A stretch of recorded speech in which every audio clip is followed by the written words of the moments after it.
pueblo de Dios dice amén. Bueno, el día de hoy quiero hablar sobre el tema buen equilibrio en la vida. Si usted acostumbra a notar, voy a hablar sobre este tema, buen equilibrio en la vida. Se lo digo a la iglesia que recomendamos mucho anotar cuando se predica. Según los estudios, nosotros olvidamos 95% de lo que escuchamos en 72 horas. Lo que quiere decir que de aquí al miércoles, si yo le pregunto de qué se trató el sermón, usted va a decir, no me acuerdo, ¿verdad? Siempre recuerdo la anécdota que me dijo una persona: escuché un sermón tuyo en la radio y estaba quebrantado yo. Y le dije, ¿qué mensaje era? Y me dijo, ¿sabes qué? Luego te aviso cuál era, ¿verdad? Porque se le olvidó. Entonces, está bien, nuestra mente capta, pero es mejor si repasamos. Yo me gusta dar siempre un tema. El día de hoy voy a hablar sobre este tema, buen equilibrio en la vida. El apóstol Pablo afirma, cuando hace referencia a nuestro ser, y la palabra ser es la esencia de quien nosotros somos como personas íntegras, o la palabra integridad quiere decir completas, en la totalidad de quien usted y yo soy. Dice la Biblia que fuimos creados en imagen y la semejanza de Dios. En otras palabras, nos asemejamos nosotros a Dios. Nosotros conocemos que Dios existe coigual en tres personas como Padre, Hijo, Espíritu Santo.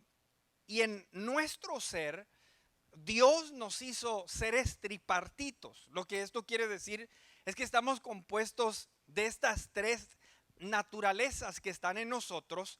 La Escritura dice, y el mismo Dios de paz os santifique por completo, y todo vuestro ser, una vez más, todo vuestro ser, espíritu, alma y cuerpo, sean guardados irreprensibles para la venida del Señor Jesucristo.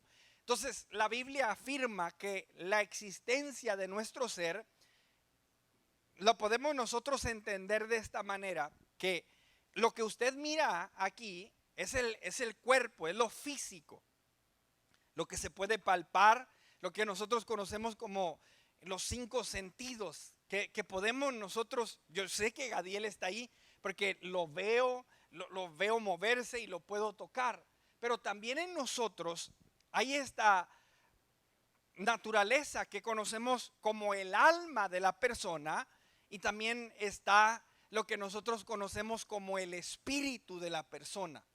Cuando hablamos del alma, cuando hablamos del espíritu, quizás son cosas abstractas que yo no alcanzo a ver, pero a veces el rostro de una persona da a conocer la condición de la alma de una persona.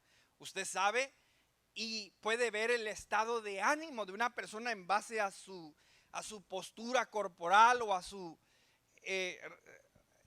semblante. Entonces, muy importante, aunque no lo vemos, la Biblia afirma que nuestro ser se compone de estas tres cosas: espíritu, de alma y de cuerpo. Ahora quiero hablar sobre este tema, sobre la importancia de tener un buen equilibrio en nuestra vida. Si usted, su vida no aprende a tener un buen balance, un buen equilibrio, vamos a nosotros tener problemas, no solamente en nuestra persona, en nuestro carácter, en nuestro matrimonio, en el trabajo o a donde quiera que vayamos. Decía, quiero utilizar esta porción de la escritura donde el apóstol Pablo no está investigando, él está afirmando que la esencia de nuestro ser está compuesta de espíritu, de alma y de cuerpo. Cuando hablo de este tema del equilibrio, quisiera asociarlo un poco sobre lo que se conoce sobre el equilibrio, y vamos a poner el ser humano como ejemplo. Dentro de cada uno de nosotros existe algo llamado el sistema vestibular. En un término biológico o médico, existe un sistema en usted, en mí, que se llama el sistema vestibular.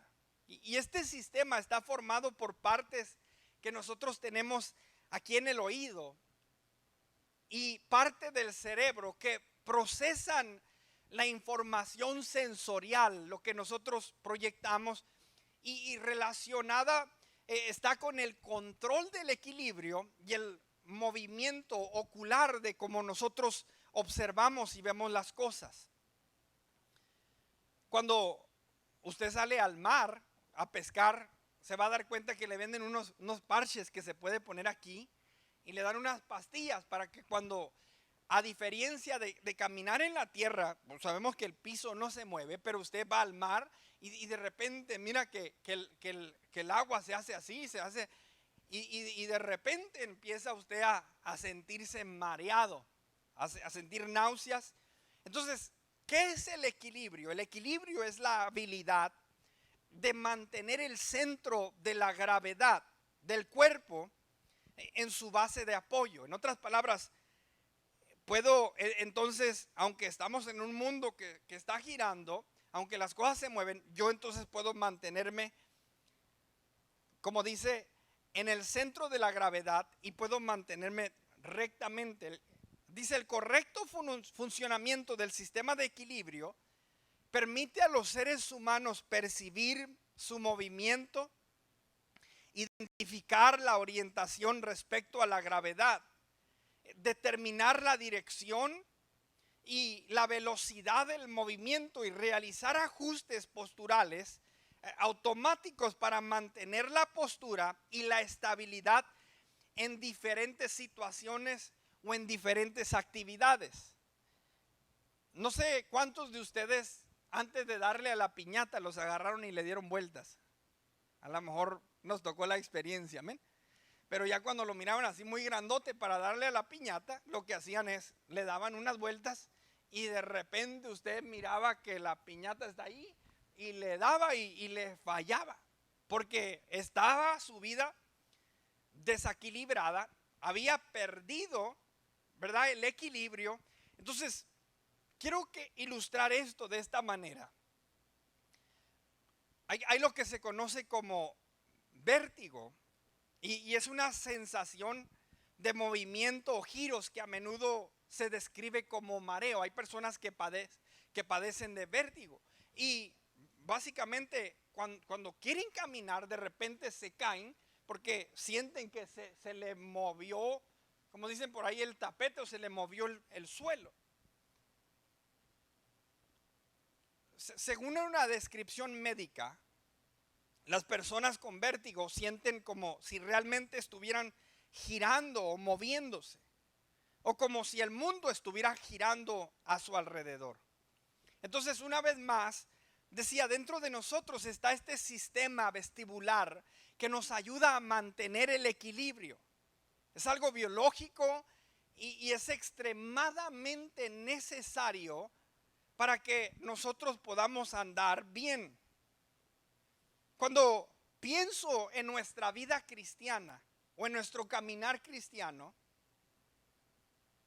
en el área espiritual de nuestro ser, una vez más existimos como cuerpo, alma y espíritu. Cuando pienso en nuestra relación con Jesús, puedo ver una correlación entre lo que nosotros conocemos como el equilibrio físico y el equilibrio que nosotros debemos tener en nuestra vida. No solo tenemos la necesidad de dar buenos pasos en nuestro caminar físico, pero también hemos de dar buenos pasos en el caminar de la vida. ¿Aló?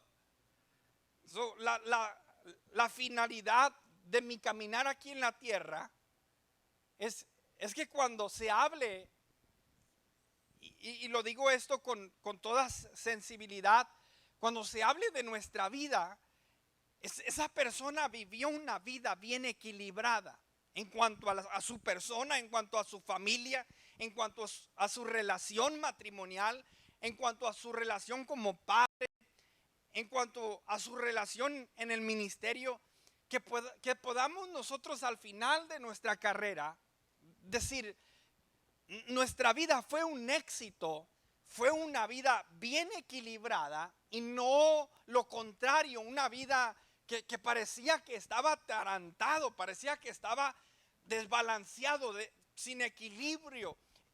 No pudo arreglar las cosas en su matrimonio, no pudo arreglar las cosas en su carácter. Y decía, es importante que entendamos que en la vida es sumamente importante que nosotros tengamos ese equilibrio. Cuando observo el mundo dando pasos hacia la drogadicción, hacia el divorcio, la avaricia, el pleito, la inmoralidad, el pecado y el afán, es evidente que sufren de vértigo, pero no físico, vértigo en la vida, y pareciera que no pueden dar un buen paso, pareciera que se construyen las cosas al revés. Y a través de este mensaje, hermano y hermana, deseo llevarte a ver lo importante que es tu vida espiritual. Una vez más, there's a part in us, hay una parte en nuestra vida de nuestro ser que es la parte espiritual. A través de el mensaje de hoy, deseo llevarte a ver lo importante que es tu vida espiritual y la necesidad que usted y yo tenemos de aprender de Jesús. Él es nuestro maestro, Dios se hizo carne, vino al mundo porque quiere darnos un ejemplo de vida y quiere darnos una lección. Y vamos a mirar lo esencial, que es nuestra relación con el Espíritu Santo de Dios. Amén. ¿Cuántos dicen amén? ¿Sí? Hablando de la esencia de quien usted y yo somos, siempre lo he enseñado de esta manera, que este libro es el manual de nuestra vida. Toda cosa creada que tiene un funcionamiento, el que lo diseñó junto con lo que creó un manual de instrucción. Si usted compra una computadora, téngalo por seguro que va a haber un manual de instrucción. Si usted compra un carro, si usted compra una videocasetera, lo que usted compra, bueno, ya no se usan, ¿verdad? Lo que usted compre, se va a dar cuenta que tiene un manual de instrucción. No nos gusta leerlo, no nos gusta tomarnos el tiempo para... Usted compra un carro y se va a dar cuenta que dice, a las 5,000 millas usted debe rotarle las llantas. A las 10,000 millas debe rotarle las llantas y cambiarle el aceite. Ya con el aceite sintético de hoy en día. A las 15,000 millas hay que cambiarle el filtro de la cabina. A las 20,000 millas hay que cambiarle, y empieza cada paso a darnos instrucción sobre cosas. Normalmente nos subimos al carro, le damos gasolina, cambio de aceite, gasolina, cambio de aceite, y de repente truena una banda, de repente se descompuso algo. Bueno, si usted mira el manual, había una recomendación, pero no nos gusta atender al manual hasta que ya definitivamente nos encontramos en un problema. La Biblia es el manual de instrucción. La Biblia nos enseña que nosotros estamos compuestos de cuerpo, de alma, y estamos compuestos de espíritu. Bueno, aprendimos algo el día de hoy. Hay una parte en el capítulo 7 del libro de Romanos, y usted lo puede leer en casa, pero el apóstol Pablo habla de esto que llama el pecado que mora en mí. Nosotros sabemos que tenemos un páncreas, sabemos que tenemos pulmones. Si usted lo examinan, pues todos tenemos un corazón, y vamos mirando ciertos miembros de nuestro cuerpo. La Biblia afirma que dentro de usted y dentro de mí hay esta parte en nosotros que se llama pecado. Dígalo conmigo, pecado. ¿Sí? Y el pecado, escúcheme bien, es como un monstruo que si usted le da de comer empieza a crecer, a crecer al punto que está tan fuerte que ya no se domina a usted y el pecado ahora lo domina a usted. De repente se encuentra a una persona y dice, ¿cómo fue que esta persona fue cayendo? Y el asunto es que no cayó de un día para otro, fue progresivamente, poco a poco, y sin darse cuenta ya estaba controlado por este miembro del pecado. El apóstol Pablo dice lo siguiente, en el capítulo 7, verso 15, porque lo que hago no lo entiendo, pues hago lo que quiero, pues no hago lo que quiero, sino lo que aborrezco, eso hago. Y si lo que no quiero, esto hago, apruebo que la ley es buena, de manera que ya no soy yo quien hace aquello, sino el pecado que mora en mí. Dice, y esto es en mi carne. Yo sé que en mí, esto es en mi carne, no mora el bien, porque el querer el bien está en mí, pero no el hacerlo. Porque no hago el bien que quiero, sino el mal que no quiero, eso hago. Y si hago lo que no quiero, ya no lo hago yo, sino el pecado que mora en, dice la palabra, ¿dónde? En mora en mí. ¿Cuántas veces usted le ha dicho a la tortilla o a la dona esa, ya no tienes parte en mi vida, ¿eh? Y luego de repente la olfatea ahí la harinita, ¿verdad? Y dame una tortilla, pues, ¿verdad? Se la come y luego de repente miran en el espejo ahí el efecto de la tortilla y dice, ay, no puedo dejarlo. Entonces, la Biblia enseña que en nosotros, ahora, hay diferentes grados.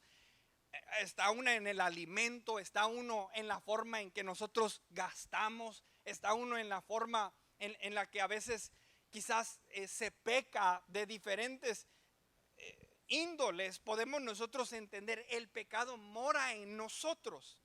Entonces la Biblia afirma, estamos compuestos de espíritu, alma y cuerpo. Dentro del cuerpo mora lo que nosotros conocemos como el pecado. El Salmo 103, el salmista David escribe lo siguiente y dice, bendice alma mía a Jehová y bendiga todo mi ser su santo nombre. Bendice alma mía a Jehová y no olvides, hablando del alma, dice, no olvides ninguno de sus beneficios. El alma suya, el alma mía, es otra parte abstracta en nosotros. Y quizás lo pueda yo llevarlo a que usted se profundice, pero por mucho tiempo se ha creído que el alma está en nuestro corazón. Yo lo he dicho y lo comparto en mi punto de vista personal. Hoy en día, si usted tiene problemas con su corazón, a usted se le puede hacer un trasplante de corazón. Estaba este documental de esta niña que utilizaron 3 miembros de personas que habían fallecido para poder ayudarle a que ella se mantuviese en vida. Y si mal no recuerdo, el corazón lo tomaron de una persona que estaba en el deporte del boxeo, se lo pusieron, pero era compatible con el ADN de ella. Y cuando se trasplanta el corazón, que hoy en día la ciencia y los médicos han logrado hacerlo exitosamente, usted se da cuenta que cuando le transfieren el órgano de una persona a otra, cuando esa persona se levanta de la operación y de la cirugía, no siente, ni piensa, ni desea lo que la persona que donó ese corazón. O sea que nada más es un miembro, es un órgano. Y yo le he dicho a algunas personas, cuando nosotros pensamos realmente en el alma, la batalla más grande que usted y yo podemos realizar y tener no se lleva a cabo en ninguna otra parte, pero se lleva a cabo aquí en nuestra mente. ¿Aló? Usted puede encontrar libros sobre la batalla de la mente, es el campo de la guerra, es el campo de la batalla. Cuando una persona lucha con celos, los celos se llevan a cabo aquí. No está ni pasando nada y ella está desarrollando una película con un asunto de envidia, y mucho de ello se lleva aquí. La Biblia habla sobre lo engañoso que es nuestra esencia, nuestro ser, y en otras palabras, hace una asociación a que el pecado mora en nosotros, pero también nuestra alma ha de bendecir al Señor y no olvidar ninguno de sus beneficios. Hay un pasaje en la Biblia que dice que engañoso es el corazón y es perverso más que todas las cosas. ¿Quién lo conocerá? Uno de los peligros del mundo en el que vivimos hoy en día es que te dice follow your heart, sigue tu corazón. La Biblia te dice no hagas eso. Y es importante que nosotros lo entendamos. Entonces, hablando de la esencia de nuestro ser, decía, el pecado mora en nosotros. Nuestra alma no puede ser confiable. Nuestra alma tiene una tendencia emocional. Uno de los peligros del noviazgo, ¿verdad? Es que, como dice la palabra, no vio, ¿verdad? No vio que era corajuda. No vio, ¿verdad? Esto, no vio aquello. Entonces, ¿qué es lo que pasa? Empieza una relación en base a la emoción. Las peores decisiones que nosotros hacemos en la vida son cuando estamos en un estado emocional.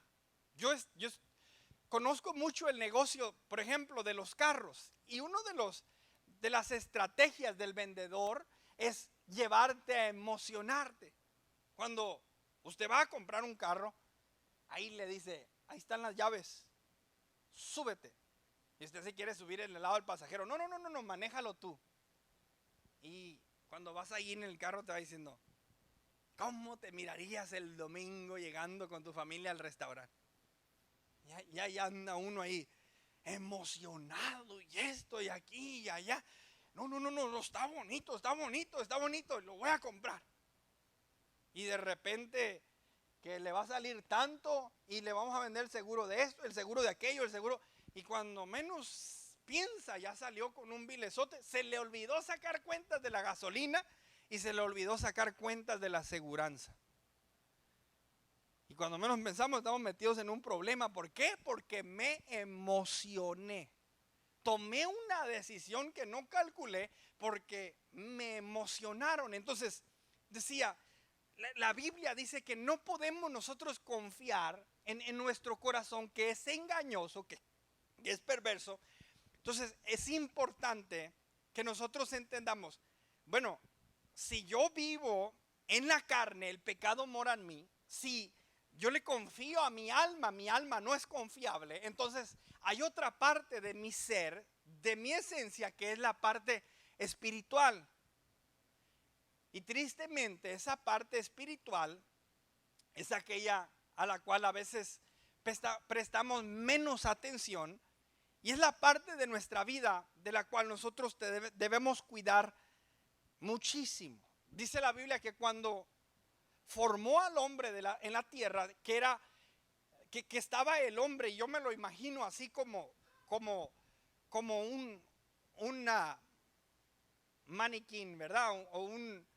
Nada más un molde. Pero dice la Biblia que sopló en él aliento de vida, su hálito.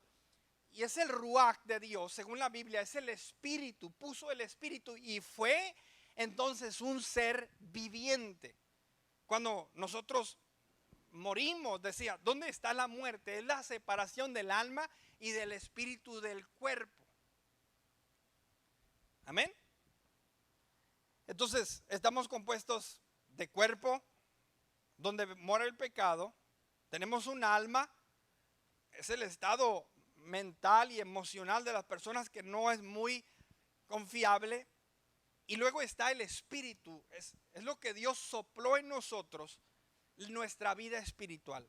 Entonces les decía, para nosotros tener un buen equilibrio en nuestra vida, Yo no puedo nada más ser una persona que nada más lo que el cuerpo quiere. El cuerpo se quiere gozar, el cuerpo quiere comer, el cuerpo quiere esto, el cuerpo, tú dale, se da cuenta que si usted le hace caso a su cuerpo, va a terminar en problemas. Dos, nuestra alma, no podemos nosotros darle a nuestra alma todo lo que quiere. El alma dice, ay, no te preocupes del trabajo, no te preocupes, diversión. Y de repente su cartera le va a decir, cálmese. Pero el alma no se llena. Entonces, pero está esta tercera parte, y este es mi mensaje a usted. Para nosotros tener un buen equilibrio en nuestra vida, es importante que ejercitemos la área espiritual. El apóstol Pablo decía a los tesalonicenses que todo nuestro ser completo, no solamente nuestro cuerpo, no solamente nuestra alma, sino nuestro espíritu, sean guardados irreprensibles hasta la venida del Señor. Entonces, muy importante, nos lleva esto a este segundo punto. Entonces, estando yo aquí en la tierra, ¿qué hago? ¿Qué hago con este cuerpo? ¿Qué hago con esta alma? ¿Cómo me conduzco en la vida? ¿Y cómo me aseguro que no solamente sé dar pasos equilibrados, pero mi vida está equilibrada, mi matrimonio está equilibrado, mi familia está equilibrada, mi relación con Dios tiene un buen equilibrio? Y mucho de ello lo aprendemos nosotros al tener una relación personal con Jesús. Isaías, el capítulo 9, el versículo 6, nos dice lo siguiente hablando de Jesús. Años antes de que Jesús llegara al mundo, se había profetizado. Isaías, el capítulo 9, versículo 6, dice lo siguiente: porque un niño nos es nacido, hijo nos es dado, y el principado sobre su hombro, y se llamará su nombre. Y aquí está, dice: admirable, consejero, Dios fuerte, Padre eterno, príncipe de paz.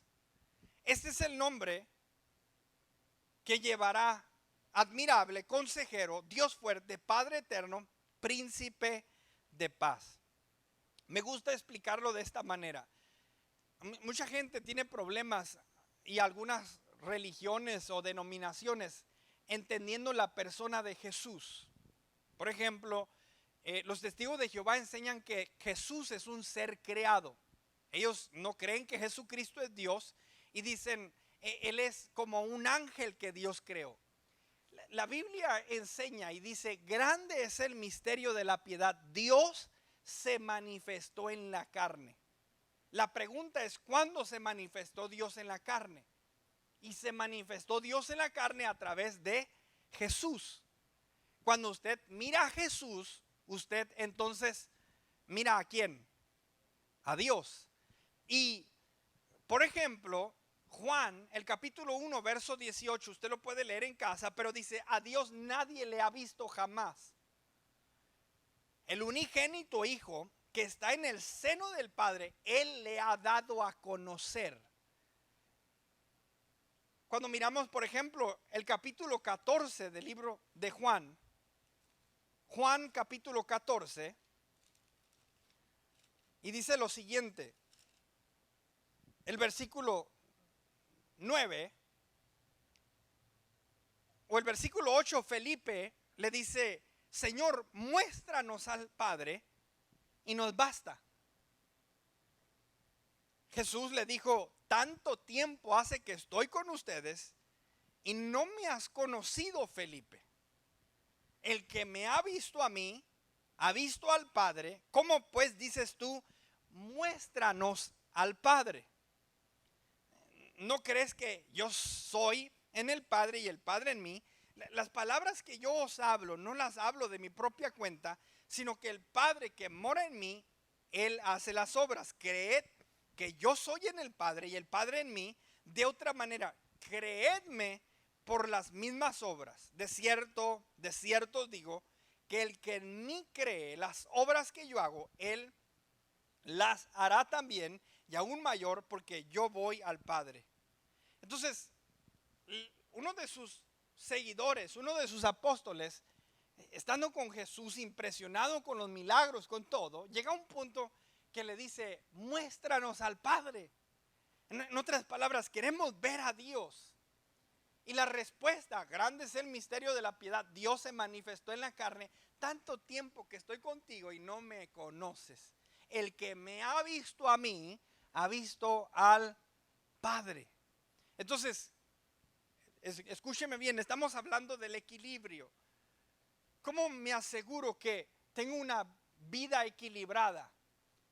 Y ya hablamos de los peligros de poner tu confianza en lo que tu cuerpo quiere o en lo que tu alma quiere. Y hay asuntos espirituales. Una vez más, hay asuntos espirituales que son sumamente importantes para nuestro caminar en esta tierra. Cuando nosotros hablamos de Dios, Dios es un ser espiritual. Una vez más, Dios es un ser espiritual. Dice, le pregunto en esta hora, ¿quién ha visto a Dios? Y como es un ser espiritual, Juan decía: a Dios nadie le ha visto jamás. Uno de mis pasatiempos favoritos es mirar los debates. El día de ayer estaba mirando uno entre Richard Dawkins, uno de los predominantes ateístas, con John Lennox.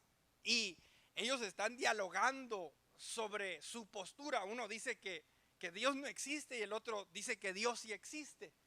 Y cuando escucha usted los argumentos, se da cuenta que los científicos y quienes profesan tener sabiduría, por más que investigan, no tienen respuesta alguna. El escritor a los Hebreos decía: por la fe entendemos que el universo fue constituido. Unos ponen su confianza en el Big Bang, en algo que pasó billones de años. Y tú les preguntas: ¿y conoces a alguien que estuvo ahí o tú estuviste ahí? Y te dicen: no, pero lo crees, tú crees en algo que no miraste. Pues sí. Entonces, ¿qué es lo que están haciendo ellos? Están poniendo su fe en algo que no creyeron. Nosotros ponemos nuestra fe en Dios y nosotros creemos en lo que Dios dice y lo que su palabra dice.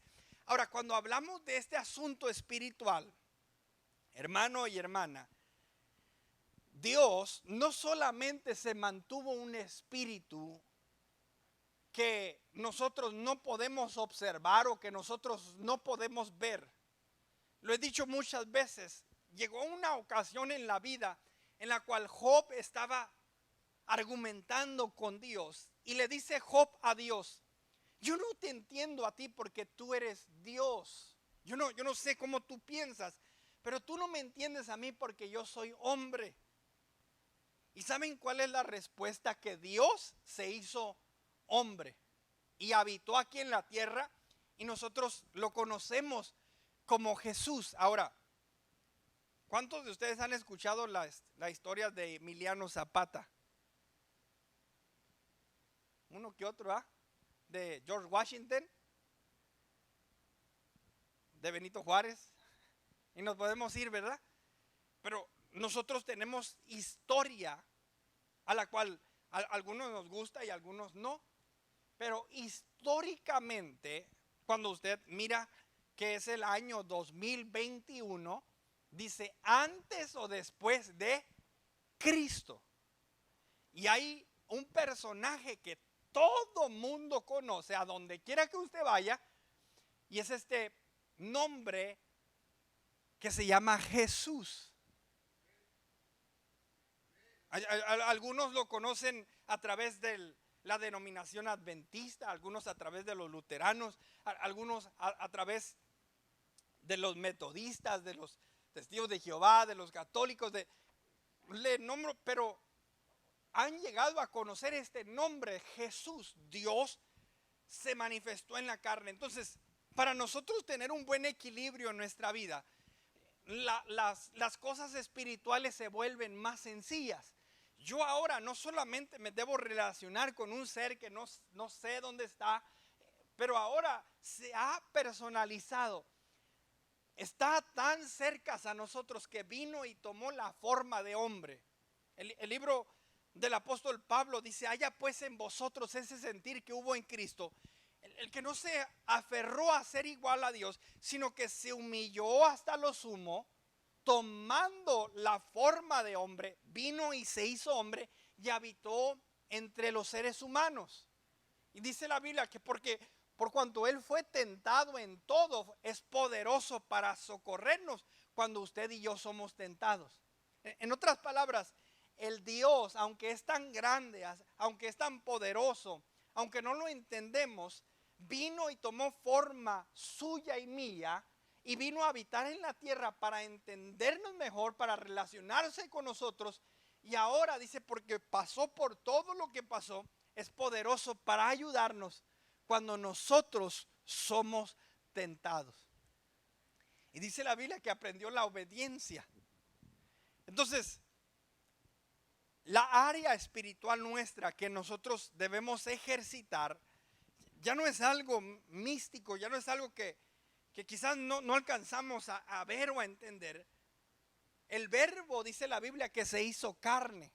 Mateo, Marcos, Lucas, Juan nos hablan de Dios aquí en la tierra.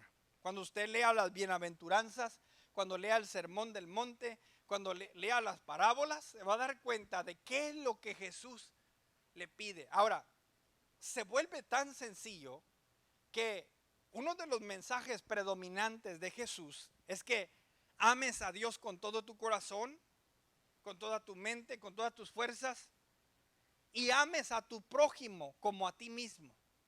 Jesús, hablando de Dios, hablando de la humildad, nos habla que nos humillemos, seamos personas humildes. Lean los evangelios.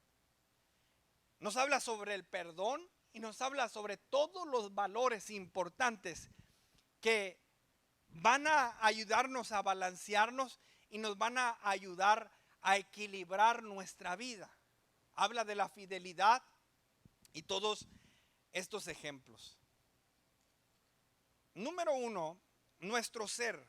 Número 2, Cristo es nuestro ejemplo. ¿Usted quiere tener una vida equilibrada? Aprenda a poner a Jesús en primer lugar de su vida y a aprender de Él, y que Él sea su consejero, como dice, que Él sea su Dios poderoso, ese Padre eterno y ese príncipe de paz. El que lo ha visto a Él, ha visto al Padre.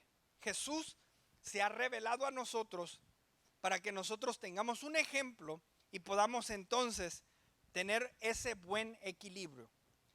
Y cierro con este tercer punto. En la mañana estuvimos mirando un poquito acerca de esto. Juan capítulo 16.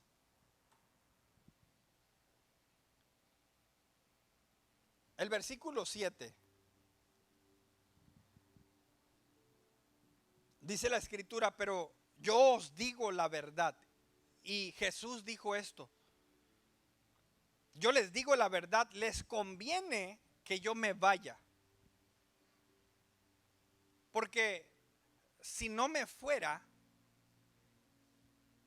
el Consolador no vendría a ustedes. Mas si me voy o si me fuere, dice, os lo enviaré. Ahora, yo quiero que usted medite en esto tantito. Cuando leemos esta porción de la escritura, Mateo, Marcos, Lucas, Juan, nos hablan de 3 años del ministerio de Jesús. Los apóstoles eran esos discípulos a quien Jesús le dijo: ven, sígueme, ven, sígueme, ven, sígueme, deja todo lo que tienes, ven y sígueme. Por 3 años ellos estuvieron con Jesús, escuche bien, día y noche. Y dijimos que Jesús es, ¿quién? Dios, ¿verdad? Qué privilegio que Dios mismo baja y te diga: ven. Y por 3 años ellos estuvieron aprendiendo de Él. Cuando se trataba de la oración, le dijeron: enséñanos a orar. nadie de nosotros quizás nació sabiendo cómo orar. Hay muchas preguntas que nosotros tenemos en nuestra vida. ¿Por qué pasa esto en mi carácter? ¿Por qué vengo luchando con esta maldición en mi familia? ¿Por qué esto? ¿Por qué el otro? ¿Por qué aquí? ¿Por qué allá? Bueno, los apóstoles tuvieron a Jesús por 3 años para preguntarles lo que ellos tenían como una interrogativa. En una ocasión quisieron echar fuera un demonio y dijeron, no pudieron, y le dijeron a Jesús, ¿por qué no pudimos echar fuera el demonio?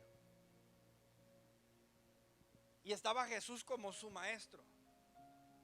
Era su héroe, era su ejemplo. Pero llegó un punto que había de cumplir lo que nosotros conocemos en la palabra como el sacrificio perfecto. Vino a restaurar la relación que se había perdido entre el ser humano y Dios. Entregó su vida y nosotros sabemos la historia. Lo crucificaron. Isaías 53 dice que el castigo de nuestra paz fue sobre él y por sus llagas nosotros fuimos curados. En él, dice, cargó el pecado de todos nosotros. El libro de Colosenses dice que la acta de decretos que nos era contraria la clavó en la cruz. En otras palabras, problemas y errores que yo cometí en la tierra, ahí estaban apuntados. Y dice, herido fue por nuestras rebeliones, molido fue por nuestros pecados.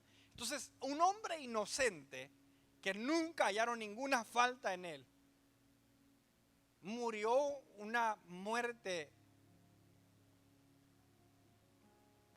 fea, una muerte horrible, como un malhechor, como un pecador. Y cuando lo golpeaban y cuando jalaron sus barbas y le pegaban con palos y lo humillaron desnudándolo, poniéndole una corona de espinas, burlándose de él, ahí estaba nuestra burla, ahí estaban los golpes que merecíamos, pero lo hizo por nosotros. Ahora entendemos, le dice a los apóstoles, antes de que todo pase, you guys been with me, ustedes han estado conmigo. Las preguntas que ustedes, yo se las contesto, yo les he enseñado el camino, yo les he enseñado lo que se ha de hacer, cómo se ora, cómo se conduce en esta vida. En otras palabras, para tener ese equilibrio. No estamos aquí para siempre, no te afanes por el vestido, por la comida, no, basta cada día su afán, ejemplo tras ejemplo. Pero llega un punto donde le dice, mi tiempo aquí en la tierra tiene un límite, yo ya estoy por irme, pero les dice, les conviene, escuche bien, les conviene que yo me vaya. Yo le enseñé esto hace unos meses. Imagínense que yo le diga a mi hijo, mira, mi hijo, te conviene que ya me vaya yo. Pues el hijo dice, pero ¿quién me va a comprar los zapatos? ¿Quién va a pagar la renta de la casa? ¿Quién va a hacer esto? ¿Quién va a hacer aquello? Si es mi hijo, ¿quién me va a llevar a pescar? Y Jesús le dice, mira, I'm not lying to you, no estoy engañando, no estoy echando mentiras. Te conviene que yo me vaya. ¿Por qué es conveniente que Jesús los dejara y se fuera? Y dice la Biblia que porque Él iba a dar el Espíritu Santo a ellos. Y el Espíritu Santo, hay una palabra griega y la miramos hoy en la mañana, y esa palabra es paracletos. La Biblia fue escrita hebreo, griego, arameo. Les enviaré el paracletos, les enviaré el consolador. Y paracletos quiere decir aquel que va a estar a tu lado. En otras palabras, déjase lo explico. Llegamos a esta vida y es importante, decía, en nuestro sistema biológico tenemos este sistema vestibular que nos ayuda a caminar rectamente, pero en la vida a veces como que no encuentro el equilibrio en mi casa, no encuentro el equilibrio en mi matrimonio, no encuentro el equilibrio, no sé para qué estoy aquí. Pero no puedo confiar mi cuerpo, no puedo confiar mi alma, pero hay una parte esencial en ti que se llama espíritu. Y no está tan complicado porque Dios se hizo carne y ahora podemos nosotros aprender de los ejemplos de Jesús. Pero Jesús ya se fue. Pero antes de irse dijo, les conviene que yo me vaya, porque yo les voy a enviar el Consolador, les voy a enviar el Paracletos, les voy a dar de mi Santo Espíritu. Y Él los guiará a toda verdad, los guiará a toda justicia. Y una de las cosas que hablábamos en esta mañana, que decimos Dios existe coigual en tres personas como Padre, Hijo, Espíritu Santo, pero no hemos entendido bien la relación del Espíritu Santo con nosotros. O sea que la Biblia dice que cuando apedrearon a Esteban, que vio los cielos abiertos y vio al Hijo de Dios sentado allá. Y cuando cantábamos hace unos minutos al que está sentado en el trono y al Cordero de Dios, y dice uno, bueno, pues ellos están allá, yo estoy aquí. Pero dice la Biblia que Jesús dijo, no los voy a dejar huérfanos, voy a darles al Espíritu Santo. Y cuando usted lee la historia de la iglesia, le dijo, no se muevan de Jerusalén hasta que sean investidos. Diga conmigo, investidos. Nosotros nos vestimos, la vestimenta es exterior, pero la investimenta es interior. No se muevan hasta que sean investidos. Y dice la Biblia que los llenó el Espíritu Santo y se sentaron sobre sus cabezas, como fuego vino sobre sus vidas. Entonces usted me dice, pastor, a ver, explíqueme bien, ¿cómo puedo yo tener un equilibrio? Bueno, número uno decía, necesito entender que mi vida espiritual es importante, no la puedo ignorar. Dos, necesito tener una relación con Jesús. Debo yo conocer qué es todo lo que Jesús tiene que decir en la palabra. Y no solamente conocer, pero dice que el que hace lo que Él dice, le comparará a ese hombre prudente que edificó sobre la roca, que vinieron tormentas, vinieron lluvias, vino tempestad y la casa se mantuvo firme. La palabra de Jesús. Y tres, yo necesito tener una comunión diaria con el Espíritu Santo. Uno de los peligros de la religión, y escúcheme lo que le voy a decir, es que a veces tratamos a Dios como si fuese el genio de la botella. Bueno, yo ahorita necesito a Dios, entonces necesito que me cumplas, que me concedas esto. Pero ya me lo concediste, ya me cumpliste, entonces hágase un ladito porque tengo mis asuntos que hacer en la vida. Cuando nosotros entendemos, dice la Biblia, no contristéis al Espíritu Santo de Dios. Hay una porción en la palabra que dice, no apaguéis al Espíritu. Cuando la Biblia nos enseña esto, es que nos está enseñando que es una persona. Dios es una persona y dice que el Espíritu que ha hecho morar en nosotros, dice, hay otra versión que anhela celosamente el Espíritu que está en ti y que está en mí. En otras palabras, Dios, a pesar de lo grande que es, a pesar de lo maravilloso que Él, está interesado en tener una relación con usted y conmigo. No quiere que seas, como dijo Jesús, ya no los llamaré siervos, pero los llamaré amigos. He wants to be your friend. Él quiere ser tu consolador, Él quiere estar a tu lado y Él quiere guiarte en esta vida que nosotros tenemos por delante. ¿Cómo mantenemos el equilibrio? Con esa relación con el Espíritu Santo de Dios. Él te va a guiar, Él te va a dirigir, Él te va a alertar, te va a decir, ten cuidado, ten. Pero esa relación en nosotros tiene que crecer. Y esa relación está dispuesta para cada uno de nosotros en esta hora. Y quizás tú dices, I want it, yo lo quiero. Y el Señor te lo ofrece en esta hora. A veces y abro mi corazón y les comparto. A veces no,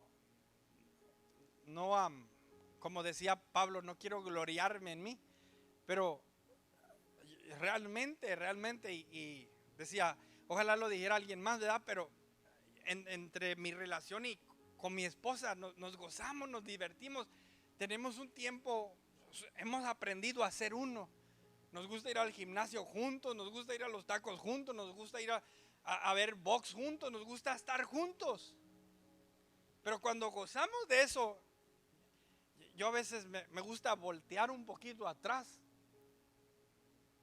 En un tiempo que no estuvimos cercas a Dios y decía, qué mal hubiera terminado esto. Y todo la bendición, lo que gozamos, lo gozamos gracias a que Dios está en el asunto. Y el equilibrio de nuestra vida, escuche bien, lo podemos encontrar sola y únicamente en quien nos creó, en quien nos dio el manual, en quien vino a darnos un ejemplo de vida. ¿Amén? ¿Por qué no se pone sobre sus pies en esta hora?